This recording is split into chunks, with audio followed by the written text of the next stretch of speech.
guys, welcome back to Strong Successful Male. Coming to you from my hotel room here in Boston, Massachusetts. I'm up here for a couple of days, catching up with some old friends, so obviously the show must go on. And it's definitely going to be interesting because this is the first time I've filmed outside the car in years. So for you guys that used to watch me when I started on the couch, this is like the old days. So do bear with me here with the audio. I gotta do best I can. Can't talk too loud and piss off my neighbors in the other room. So for today, I'm going to go over a very entertaining article that many of you guys will appreciate, which is titled, "I'm starting to regret my divorce. I'm stuck dating depressed dads." And a shout out to Mr. Arkansas for sending me this article. And guys, this is about a woman. She's in her mid-40s, and after 20 years of marriage, she was convinced that she could do better.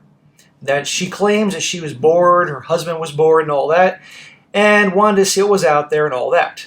And to absolutely no surprise, as this usually goes, it's been an absolute train wreck. Because indeed, it is a big giant mess out there, but also many of these gals that divorce good husbands are under the delusion that they can get somebody better, and particularly if they're in their 40s or 50s, which is completely unrealistic.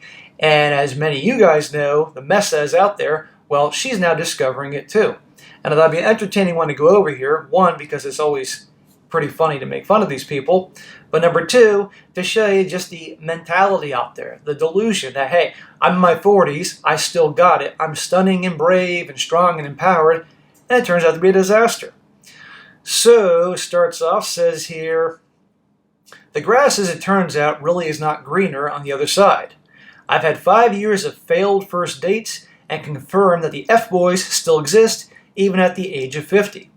Okay, my bad. She's 50 now. She's been doing this for 5 years and it's still a freaking mess. It says here, "Divorce, once rare and stigmatized, has become mainstream. 42% of marriages now end this way, meaning nearly half of us can expect to experience it in our lifetime. Just as every marriage is different, so is every divorce. In a new column, divorcees reflect on this life-changing experience. Helped by the benefit of hindsight, they'll share advice and reflections. And here, a 44-year-old writer tells us how being single and ready to mingle after 20 years was not as it's cracked up to be.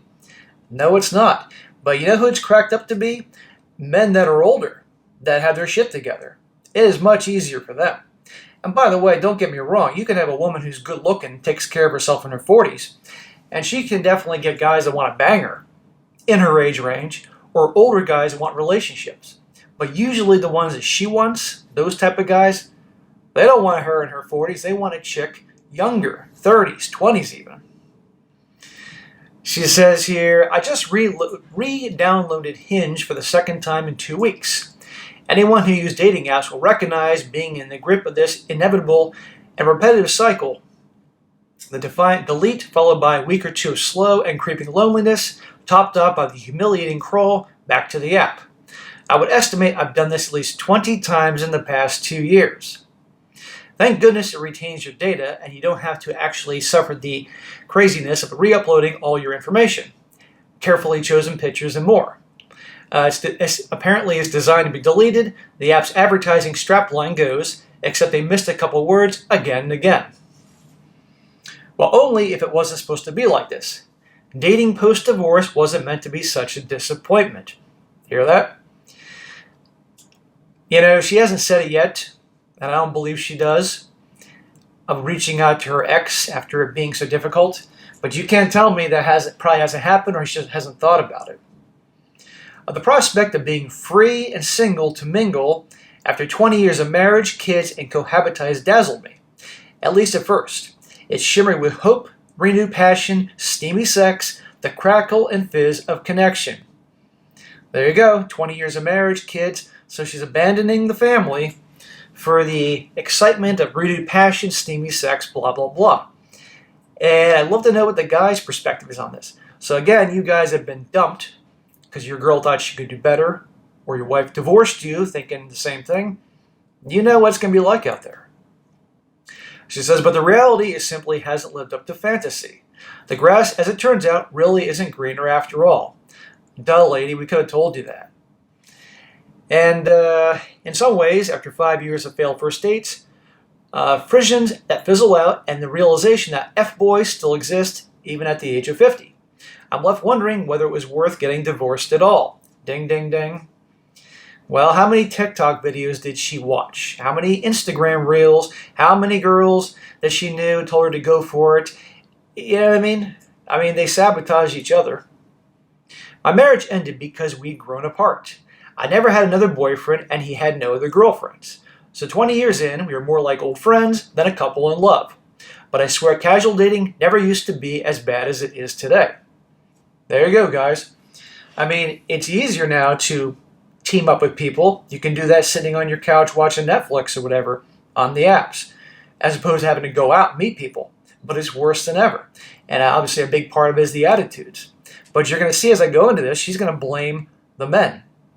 I don't ever hear her blaming herself about her high standards or anything like that. And oh, by the way, there's going to be an interesting little twist at the end here you guys will find pretty funny. She says here, in the 1990s, when we went out to clubs in East London, we'd come home elated, having snogged a premiership football player or two. Growing up in Essex, believe it or not, was full to the brim of romantic possibility. Yet now, 30 years later, I find myself on the other side of the dating cavern, where every man seems to be more bitter and jaded than one night before, especially the depressed, divorced dads. Well, there's a lot of truth to that, and you can't blame guys, divorced dads, divorced whatever, hell, divorced grandpas, for how they are nowadays, because look what's out there. Look at the attitude. I think age has a lot to do with it. By your 40s, you're covered in war wounds from relationships gone sour, and a lot of people bring that bitterness into their online prompts. But the gamification dating apps has made us more cynical, even Gen Z. The algorithms don't actually want us to be happy, so they serve up matches who are incompatible and unappealing. It's no wonder if we fall in love, we'll stop using them. But the coldness and callousness of constantly being offered up to people you're not suited to really wears you down. Well, that's an interesting perspective, because people aren't going to stay paying members of these dating apps if they find somebody and it works out and they're happy and that's it. The dating apps, they're going to have a lot of turnover. So yeah, maybe they match up with people that aren't going to work, or maybe, just maybe, these people, and particularly a woman like her and other women, are just too darn picky. Because you can't tell me that they're all a bunch of lowlifes, a bunch of F-boys. But see, the direction is pointed towards the guys, not her. But it's always pointed towards the guys. You can't tell me that she has been matched up with good men that would be interested in her, would have a good time. No, she probably wants the top guys. Or she's sabotaging herself getting together with some darn right losers, as you're going to see. But this is what women do. My most recent conversation with someone on Hinge was triggered by the prompt on his profile, which read, "I recently discovered that my partner was on here, so it's my turn to have fun elsewhere." I messaged him to say that I'd been there and checked to see if he was all right, to relish in hearing the fellow war wounds. I asked how recently he discovered this affair. Last week, he said. I asked him, "Why are you on Hinge?" I found myself responding before the whole thing turned into a confessional, saying, "You're not ready to date. It's time to get a good therapist and work through the betrayal." He thanked me and said I was right. No romance then, just another friend. That's been the theme for me of dating of the wrong side of 40. A lot of new mates, not so many second dates. But also, I've had a lot of bad experiences. Well, notice that. Now, okay, if she's looking to make friends, that's fine. But it sounds to me these friends, as you are well aware, are probably guys that initially she doesn't want to go out with, but she doesn't mind keeping them on layaway, as it works, in case maybe, she gets desperate. This is why you never accept a friend zone, guys. If you're on dating apps and looking for romance, if you will, don't settle for friendship, because that's all you're going to be, the backup. Have some self-respect. She says here, 2 years ago was one of the worst experiences in dating after divorce. I discovered my then boyfriend of a year was living a complete double life, with a second girlfriend who he lived with and had a cat with, rather than being single like he told me. Okay, so she was with a player. She was probably drawn to his charming ways. He was a Chad. All right? But you can't tell me there were other guys that weren't good guys, but she was drawn to this guy. No surprise. Admittedly, they're not all that bad, but many are so deeply unsurprising and unsexy. Unsurprising and unsexy. They could be good guys, but because they're unsurprising, they're predictable, they're boring, or unsexy, so therefore, next please. There was the 40-something who had been in between jobs his whole life. The 45-year-old who told me this week that he doesn't have a house, that he sofa surfs through the UK and Europe using a mix of friends, cheap hotels, and Airbnbs. When I said to him, semi-sarcastically, that it must be hard to date, he seemed confused. Not really, he wrote. If I like you, I'll just stay in London for a bit longer, like 2 or 3 months. One man I dated briefly 3 years ago told me his life's dream was to become a house husband, saying, I like being lazy, so I can stay at home while you go out and work for me. Wow, hot. See? 2 losers. Not going nowhere, but for some reason, they were interesting enough for her to match with on Hinge or whatever dating apps, and she went out with them. Even though there are probably other guys out there that are boring, had homes, had jobs, but because they were boring and not exciting, she wasn't interested. So you see the pattern here? They chase the bad boys, the Chad and Tyrones, that have no house, no home, no resident, no job, want you to pay for everything. They go after them, but the other guys that are decent guys, aren't losers, they're not interested, and therefore, nothing's out there. This is why you don't feel bad for them, because they whine that they're single, or whine because they got divorced, and it's not so good out there. She goes on saying, then there are the men who lack even basic semblance of hygiene. The same lazy boyfriend warned me before I visited his flat for the first time that it could do with a deep clean. When I got there, he never heard of bleach or curtains. I just have to wake up when it gets light, he said. His bathroom ceiling was flecked with brown mold because he also hadn't thought of opening a window for ventilation. Well, that's pretty nasty. I'm a clean freak, guys. My house is always clean and in order. I have a clean lady come every 3 to 4 weeks. She's awesome. It's worth the money. She goes on saying, in fact, some men don't seem to have cottoned onto the fact that they're middle-aged, not students at all. One guy took me to the Anarchy bookshop in Whitechapel on our first date, when he called me comrade and told me how he'd broken his back a few months earlier breaking into an arms factory. Okay, again, but he was interesting, but he was exciting. When I asked what he was looking for, marriage, a long-term relationship, kids, he said he doesn't know yet. To have reached 50 years old and to not know what you want from a relationship isn't just immature, but distinctly unattractive. But she still went out with him, so obviously he had looks. And I think he knew what he wanted. He wanted to get laid. He wanted a low-hanging fruit to sleep with. And he saw her at her age and figured, that's it. She's divorced. She probably explained why she got divorced. He probably knew why she got divorced. Another guy, age 40 years old, a homeowner, told me he made peace with the idea that he wouldn't have kids of his own, but then said in the same breath that he didn't want to date anybody with kids, aka me. Because he didn't want to have to rule anything out, I took leave shortly after that. Oh yeah, P.S. she's a single mom. With so many men falling so short in the appeal department in being the grown-ups their age should dictate, is it any wonder like women like me are choosing to stay single, or are women choosing to date women instead? You don't just give up guys and start dating other women unless you actually like women. I mean, plenty of guys out there are frustrated with how things are. It doesn't mean they're going to go riding down the Hershey Highway with Gene and Neil. Doesn't work that way. Unless maybe she's sabotaging herself because she wants to be with women. Isn't that a possibility? And by the way, it's a possibility that the guys she's mentioning here are likely the worst case scenarios, because of course she's going to bring up the worst stories here. So probably the other guys probably weren't so bad, you know? But maybe this whole thing is because deep down maybe she's always liked women. And if all guys aren't good enough, well, she's got to go on to women. I, for one, have been put off by so many men in their 40s that I've turned to their ex-wives. I've snogged more than a few on mum's nights out, and I've dated several women after sparks flew at the playground. It's the one thing I've enjoyed in the era of life after divorce, being able to explore the same-sex love affairs I'd always wondered about. Ding, ding, ding. What if this whole thing was a big cover? Think about it. Maybe after 20 years of being married and a mom and all that, she really was into women.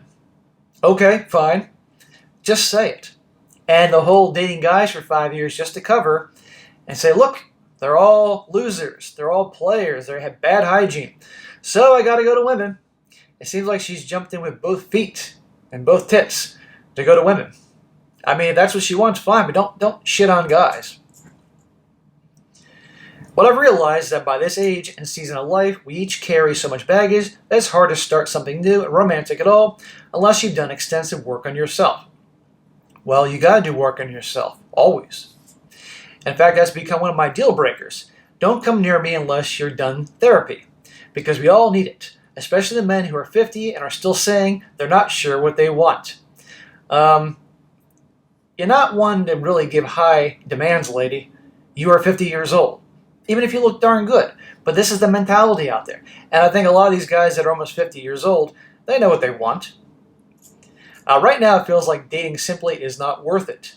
I wouldn't say I fully regret my marital split, but I would say that unless you're really, really miserable, think carefully before you detonate the divorce button. Right there. This is what I'm actually kind of surprised she admitted it, And I got to wonder if she ever, tested the water, if you will, with her ex-husband. But he's probably done. I still think this could possibly be because she really wants to date women. She says, if you're tempted to exit your marriage because the prospect of starting all over again with somebody new seems fresh and exciting, take it from me, it can be harder than you think to find a good or even good enough prospect. After dating, singles nights out, and swiping, it is not all what it's cracked up to be. Rather than sizzling with potential, they can feel sad and draining, and even more like shopping the reduced section of the supermarket. So only get divorced if you're really sure, because it doesn't always seem like come up roses like you think it will. So there you go, guys. Another one. So for all you guys out there that have been dumped because your girl was convinced you're a loser, she could do better, monkey branch over to somebody else, or your wife divorced you and your kids, be aware it's very likely you're going to have the last laugh, and she's going to realize just how difficult it is. Now, if she divorced you, broke up with you, and she is in her 20s, and she looks good in her prime, okay, it's going to be a lot easier, but still, it's not pretty out there.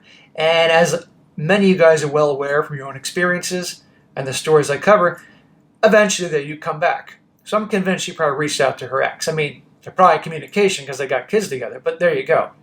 But then part of me still thinks maybe she sabotaged the whole thing to go out with women. I don't know. Don't care.